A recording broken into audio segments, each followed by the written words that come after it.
Good morning, everybody. Well, it's afternoon for me. I have a pretty bad headache for streaming 14 hours straight and finish the game in one go.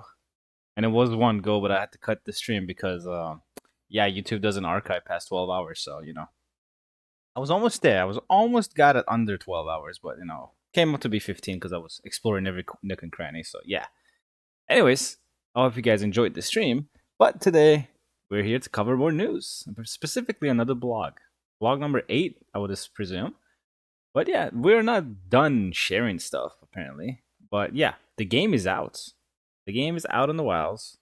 Everywhere you can play it, you can stream it, you can do whatever the hell you want with it now. You can enjoy it to your heart's content. However, today I'm going to cover this blog right here very quickly. No cliff notes because I want to go back to playing the game.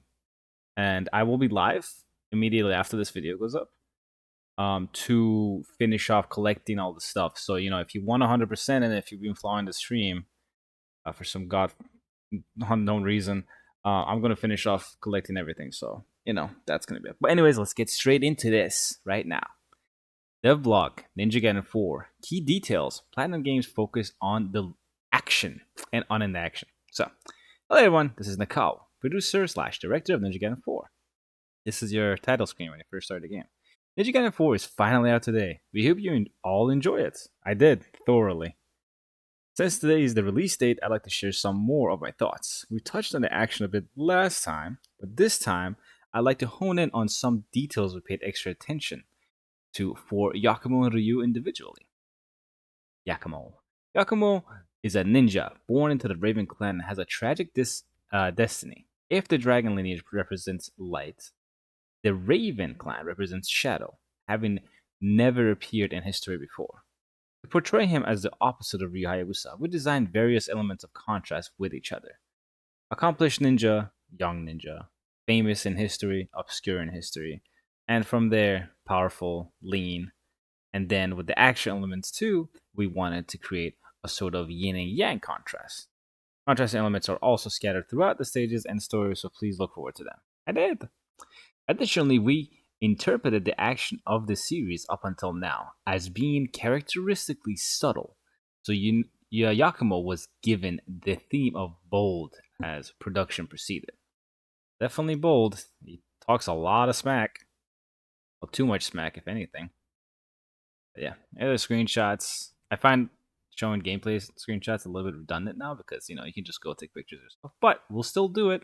The formula is not going to change. I'm still going to do the same stuff. This is the prologue, I think. So, oops, forgot when I zoom in. I got to zoom out here.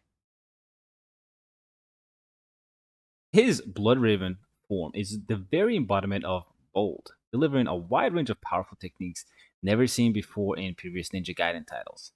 Offering a fresh and exhilarating Platinum game style, Ninja Gaiden experienced that said, achieving the current level of playability and optimizing the game balance was not easy feat. No easy feat. Yeah, I can imagine. What is my laptop doing right now? Stop loading whatever it is.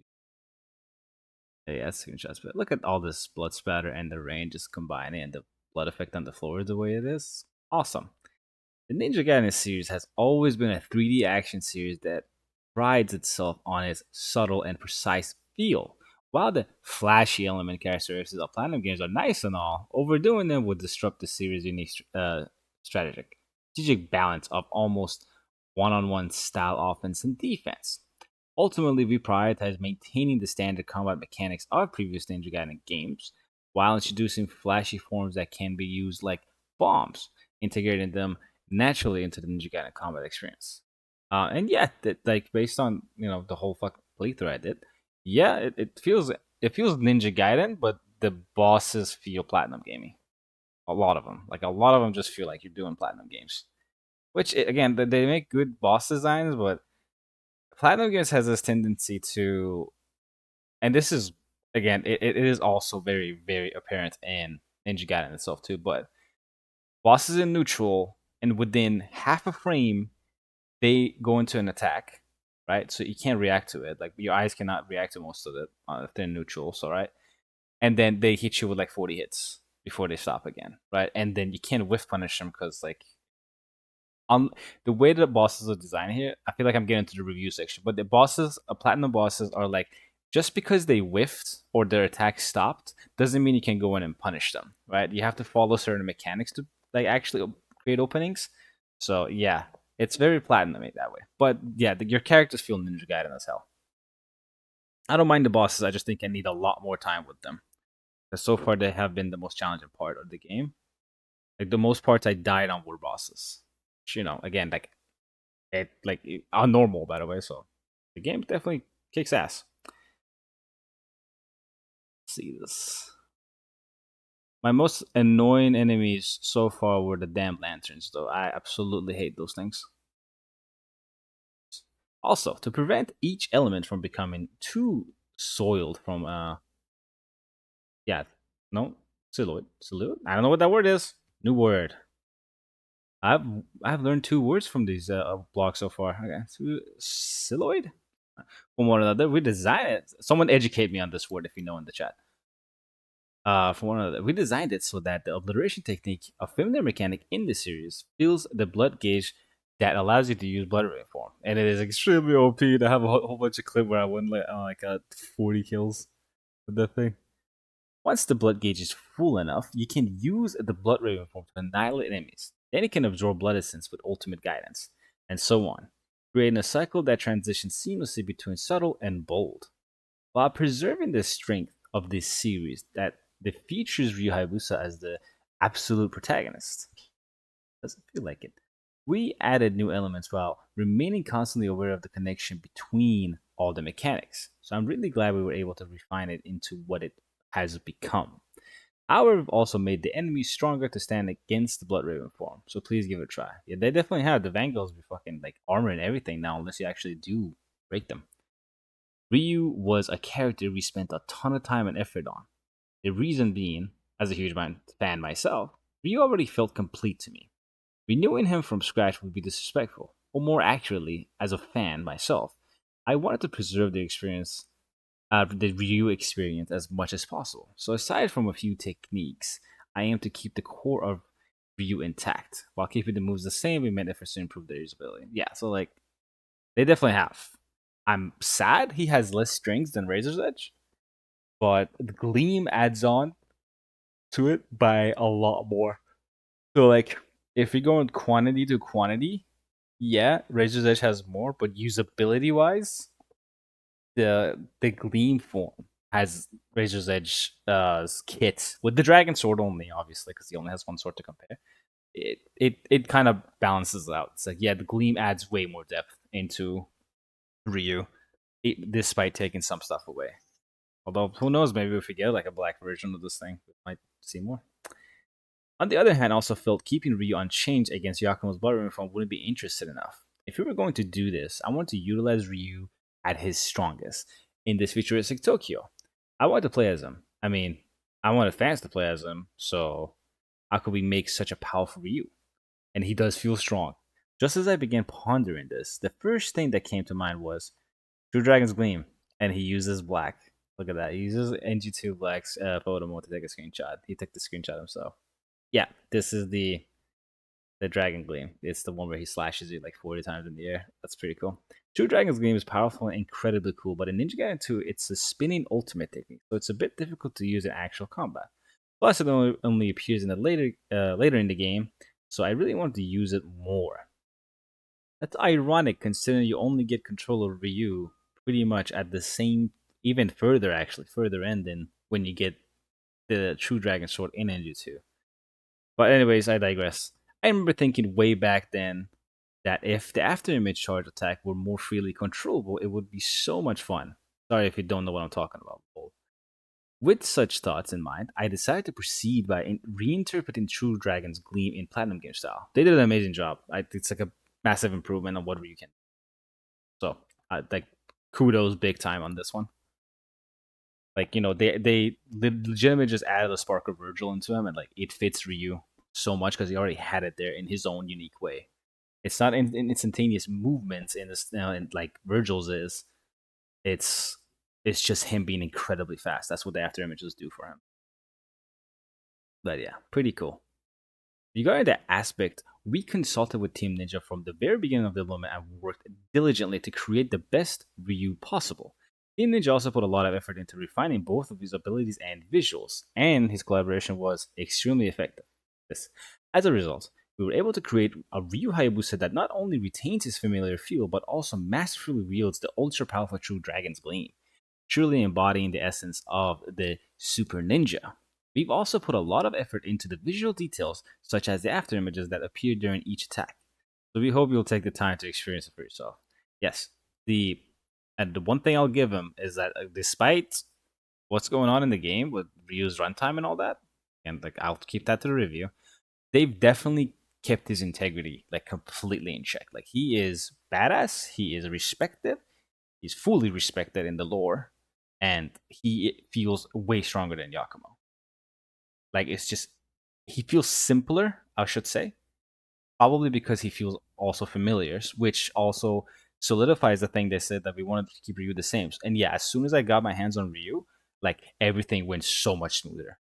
If it wasn't due to the fact that it was 4 o'clock in the morning when I actually did get my hands on him, I would have probably played a little bit better. But I still have the headache, so reading this out is probably not gonna help my headache. But yeah, I there's no lies in the dev blog for the fact that yeah they Ryu is everything they're saying they is. It's just his runtime is not. His missions were pretty short too. Probably because he feels so strong. But anyways, moving on from that. As a result, we were able to create. Oh wait, I read that. Yeah. For his more basic attacks as well, we've added minor changes to enhance playability and keep the action flowing, which you have done an amazing job. The back forward inputs are so much better than the forward inputs. I hated the forward inputs. I'll always hate the forward input. Such as a new technique and added combo extension to aerial attacks. So please give those a look as well. So, just to reiterate, Ninja Gaiden 4 is available today on Xbox Series X and S, PlayStation 5 and Pro, and Steam.